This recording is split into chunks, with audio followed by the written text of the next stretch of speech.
Kesaktian Panglima Jila, murka seorang warga tewas saat demo di Kalimantan Selatan. Seorang Panglima suku Dayak Panglima Jila beberapa hari lalu sempat buka suara terkait insiden bentrok warga dengan polisi di Seruyan, Kalimantan Selatan. Bentrok antara warga dan polisi di Kalimantan Selatan itu mengakibatkan jatuh korban tewas. Warga mengklaim korban tewas terkena tembakan polisi ketika menghadang warga melakukan protes ke perusahaan kebun sawit PT Hamparan Mas Sawit Bangun Persada 1. Panglima Jila meminta Kapolri Jenderal Sigit Prabowo untuk menindak tegas pelaku penembakan dan pimpinan yang memerintahkan penembakan. Reaksi Panglima Jila ini dipicu setelah tersiar kabar ada penembakan dan ada warga tewas. Selesai aksi warga terjadi di desa Bangkal, Seruyan, Kalimantan Tengah, sekitar area kebun PT Hamparan Mas Sawit Bangun Persada 1.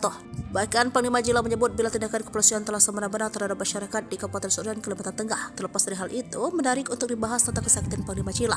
Dikutip dari Seribu.com, Panglima Jila dikenal dengan nama Agustinus Jila. Dia merupakan pimpinan dari pasukan merah atau kerap disebut masyarakat Dayak Kalimantan dengan nama pasukan Tariu Borneo Bengkulu Rajak alias pasukan merah yang berasal dari suku Dayak. Selain itu, pasukan merah tak hanya dikenal sakti mandraguna, tetapi memiliki keahlian yakni ilmu pengobatan dan ilmu misterius khas Dayak. Namun tak heran pasukan merah ditakuti.